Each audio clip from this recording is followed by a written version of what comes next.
Finally, andito na tayo sa Taipei Airport and after 2 hours, ay, nakababa din and sobrang daming nagbiyahe and unlike before ng mga nauna kong travel, hindi ganun kadami and medyo malaki ang nasakyan kong eroplano ng Cebu Pac. So, grabe.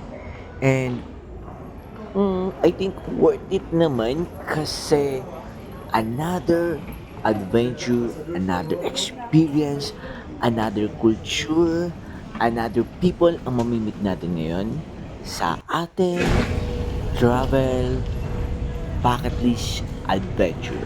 And actually, this is my 11th country na napuntahan ko. And simula 2023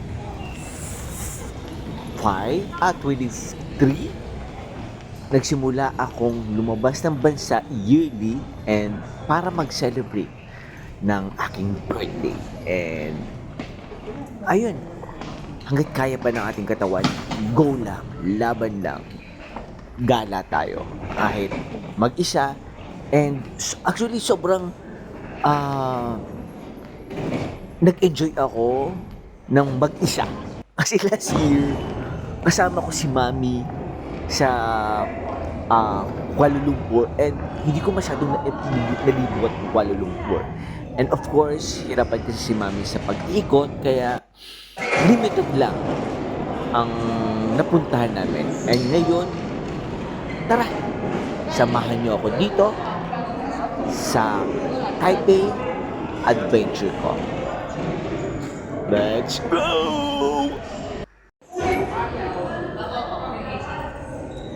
And yun, hinihintay ko yung luggage ko. Speaking luggage nga pala, bago ako check-in kanina sa NAIA, nagka-problema ako sa luggage ko na hindi ko alam na meron na palang size ng luggage ang pwede lang i-hand carry. And no choice. Ang laki pala na dala ko. God. So, nakapag-add ako ng almost more than 3,000 pesos. And talagang last minute, nakapagbayad ako. And sobrang agad. Talagang pausin ako katatakbo. Pabalik-balik sa cashier, sa pag-check-in ng luggage. And grabe. And hindi talaga maiiwasan ang ganitong aberya na nasira yung aking budget na sinusunod dahil dito. The good thing is, mabilis naman ako nakalabas sa immigration. And unlike before, talaga ang daming hinahanap sa akin. Siguro, for more than 3 years na labas-pasok ko sa Pilipinas, mukhang nagtiwala na sa akin ang immigration. Anyway, hanap muna tayo ng money changer kasi para hindi tayo magkaroon ng problema na kasi hindi lahat ng dito store or restaurant is nag-a-accept ng credit card. So, ito may nakita agad ako dito sa airport pagkalabas ko ng money changer and maraming mga Pilipino ang nagpapapalit na nakasabay ko dito.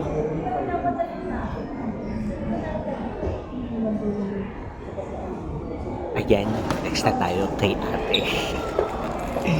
So, ang plano kong ipapalit muna is nasa 5,000 Taiwanese money and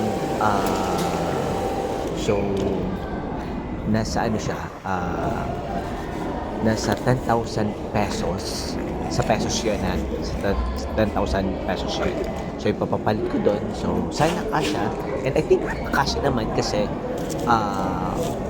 marami or mas marami ang credit card ang gagamitin ko. Kaya patay tayo sa next month sowa ko na darating galing kay credit card, and for sure aabuti na naman ng 50 ang babayaran ko. $1, you change it to this one. Okay. So how much here? 10. 10,000 peso?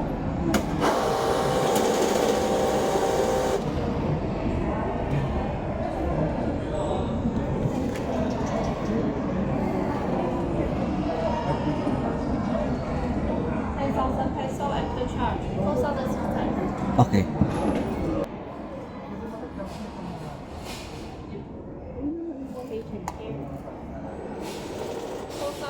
Ayan, nakapagpalit na tayo finally. And ready to go na tayo. And ngayon, gusto ko na muna mag-toilet. At medyo taing-tay na ako. Charot, iihi lang ako. And medyo konting freshen up. At medyo lagkit-lagkit na ang aking mukha.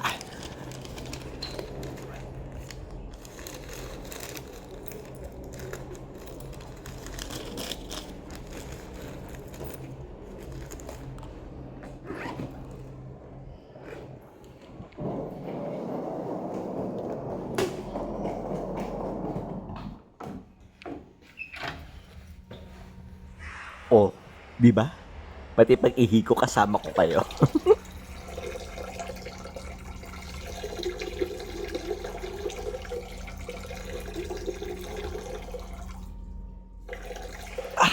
Sarap! Medyo nakahinga ako dun ah. At kanina pa puputok ang pantog ko.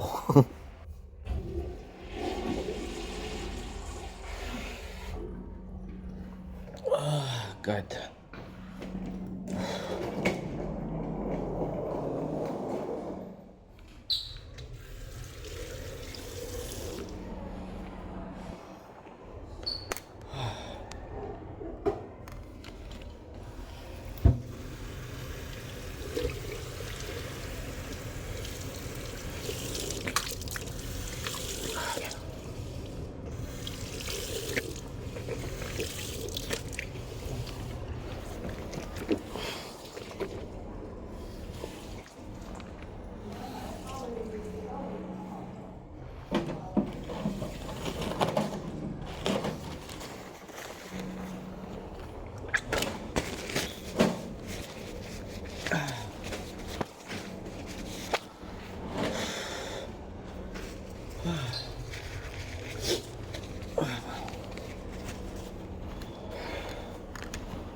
Shield.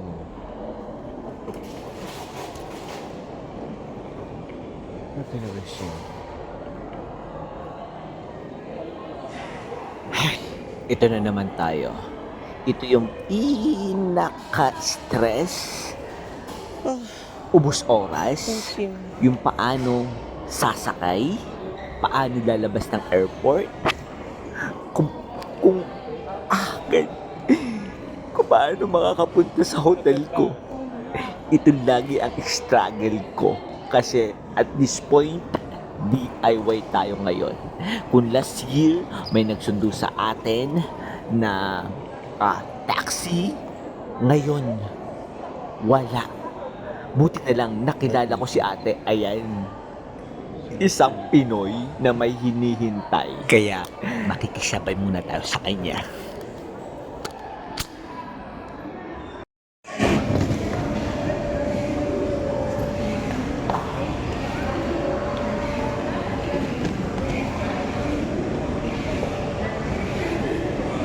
Ayan, nakisabay na nga muna tayo.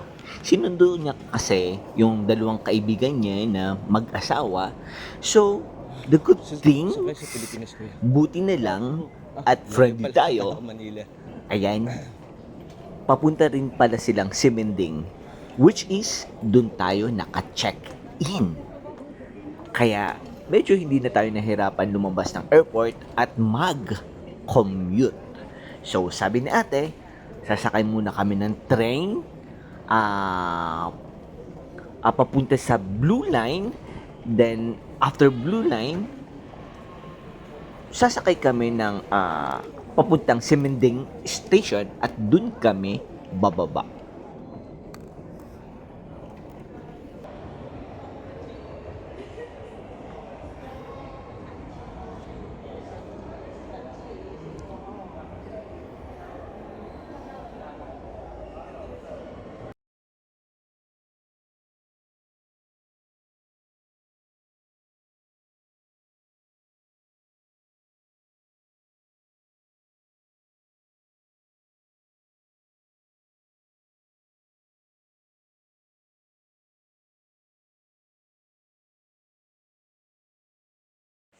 Ayan, before tayo sumakay ng MRT o tinatawag na lang train, so bili muna tayo ng card para makapasok. And I think ang payment dito is it's either credit card or nag-accept na rin pala sila ng GCash.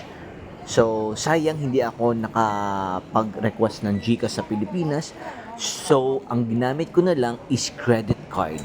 So, nag-load ako dito na parang 100 Taipei money. So, siguro, kasya na siguro yon for how many days. Kasi hindi naman ako masyadong gagala ng todo-todo. And pupunta lang natin yung mga place na talagang main attraction sa Taipei. Mag-withdraw na lang. Oh, wait lang. Doon ba? Sa Pwede dati. doon, hindi ba pwede bumili? Diyan lang. Pwede naman. Dahil hindi magkaigi sa machine, so I decide na lang na sa mismong cashier na lang ako magbayad o mag-avail ng MRT card para mas mabilis.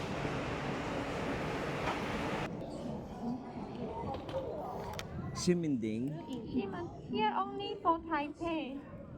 Okay. Here only this line to Taipei first, the transfer the Green Line. Okay. Here to Taipei 160 one ticket. How many people? Can I buy card? Easy car? Card? Coffee 100 non-refundable. Okay. How much you charge? 400, okay? 2? 1? Here to Taipei 160. Okay. 160. So you want to charge how much? Maybe this one. 160.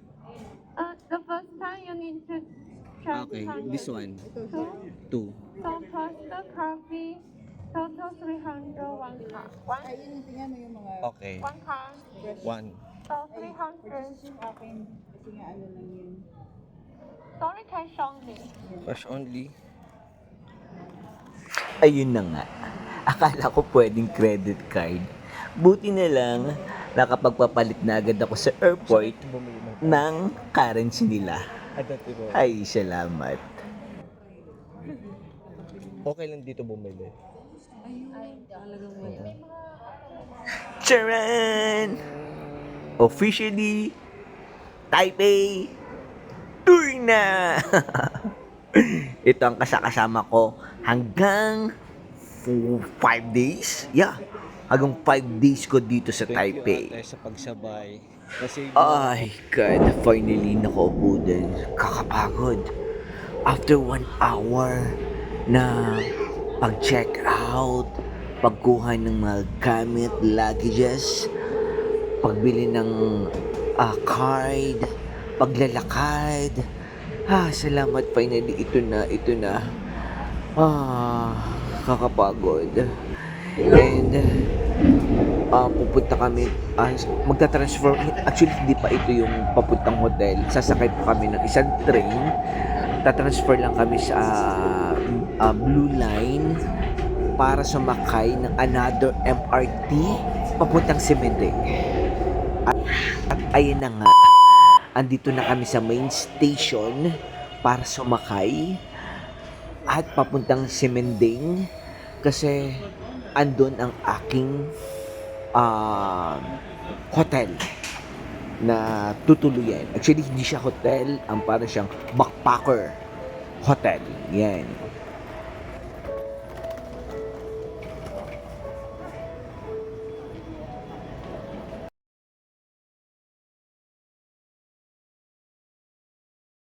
Finally! Andito na ako sa hotel na pag-i-stayan ko.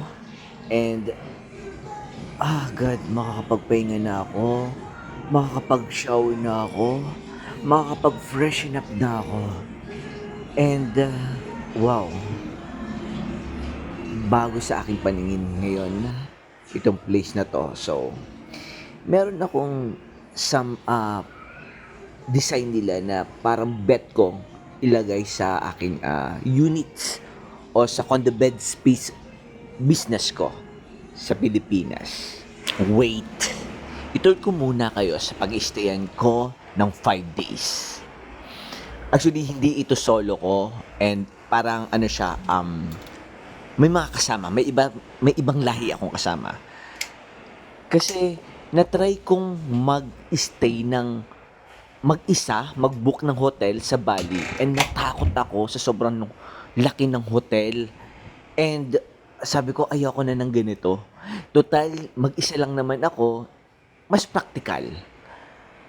Mas okay kasi hindi nakakatakot. May kasama ako sa loob ng kwarto. So, ayan, ito yung bed ko and medyo malambot yung bed and aircon. May dalawang double deck sa loob and masarap, malamig yung room. Then ito naman yung toilet. Yan. Taran! So may hot and cold na siya, shower, shampoo, yan, tissue, hello, ayan, napadigay tuloy ako. Ayan. Maganda siya, malinis. So, mabango. Yan. And I think, sobrang okay na to sa akin kesa mag-isa ako sa hotel. Grabe. Ang daming nangyari sa isang araw. So, ito, sobra nagutom ako. And, hindi pa ako maka-adapt ng mga pagkain nila. Naghahanap pa rin talaga ako ng kanin. And naglakad-lakad ako kanina sa mga restaurant. Sobrang hindi ko maintindihan, hindi ko mapili ang gusto ko. Kasi yung ibang restaurant, lalo na mga old resto sa tabi, is walang naka-indicate na English. And nakikirig talaga ako sa kanin agad. So, ang dami ko nang napuntahan kanina na walang rice na may ulam. So, yun agad ang hinanap ko. And no choice, kundi naghanap ako sa 7-Eleven, sa Family Mart, and ito yung nakita ko. And masarap naman siya. Kakaiba siya sa convenience store sa 7-Eleven sa Pilipinas. And ito talaga malasa. Parang hindi siya yung pecha peligro yung lasa. So masarap talaga siya. So nag-enjoy ako sa food dito. And ayun, pati yung mga drinks nila. So usually sa Pilipinas, Coke, Sprite or what, ang tatapang, ang tatamis. Dito yung mga drinks nila, mga tea, usually mga tea, mga light lang yung lasa nila, hindi ganun katamis. As in talaga, na-enjoy ko din yung mga drinks dito. Ayan. So, sobrang gutom ko, talagang sa day 1 pa lang, ang dami na nangyari sa akin. So, after this, siguro mag-shower na ako And sana makatulog agad ako. For sure, tulog agad ako at nahilig pa sa sobrang pagod. Gusto ko lang i-share itong pinag-i-stayan ko na Backpackers Hotel. Ito yung pinakamalapit sa Siminding na station, MRT station. And hindi na ako pumili sa iba na mahabaan pa ang paglalakad. So, ito yung usually na chine-check inan kung gusto mo nasa gitna ka, kung gusto mong matao na lugar, gusto mong malapit sa bar, sa mga souvenir items, sa mga restaurant, dito sa Siminding. Ay, nabusog din. So, dahil bagong kain ako, so kailangan ko munang maglakad-lakad, magbaba ng aking kinain. Baka mamaya bangungutin agad ako pag diretsong tulog ako. Baka mamaya hindi na ako magising. So, ito yung itsura ng kanilang street, yung mga eskinita. Actually, sobrang ganda ng eskinita dito. Yung alam mong safe, yung alam mong walang mandurukot. Kasi sa Pilipinas, maglakad ka lang din sa kanto-kanto. Hindi mo akalain na biglaan may hugot agad sa'yo. Dito, ang sarap maglakad, makulay, matao. Alam mong talagang puntahan ng mga foreigner o ng ibang lahi. So, ayan, medyo naglakad-lakad ako dito. So, ang dami din kainan dito sa tabi-tabi.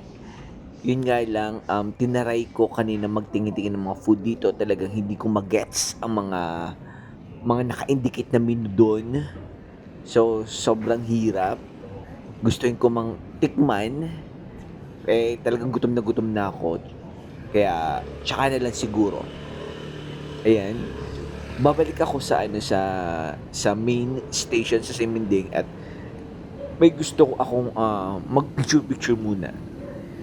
Kasi total, maaga pa din naman. And gusto ko rin masulit ang unang araw. Kasi plano ko talaga sa unang araw, pahinga. And talagang sa sobrang haba ng biyahe, inayos. Talaga expect mo na pagod ka. Galing sa airport. Ayan, inubo na ako. So, pupunta muna tayo sa main attraction nila doon, yung parang rainbow, Taipei Rainbow. So, picture muna tayo. So, tara, let's!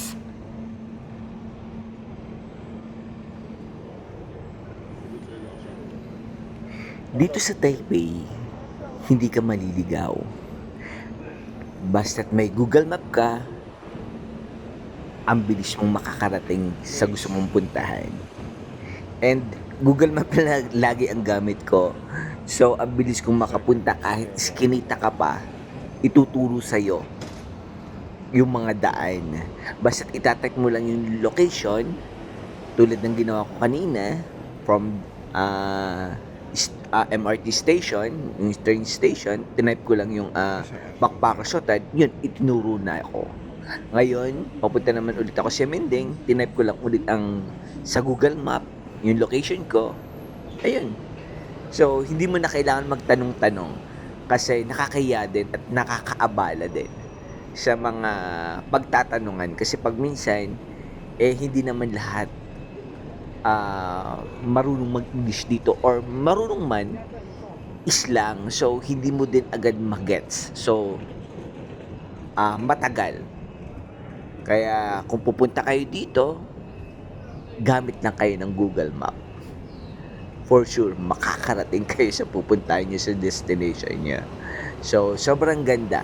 At, napakabilis pa ng internet nila dito. Suwabing suwabe.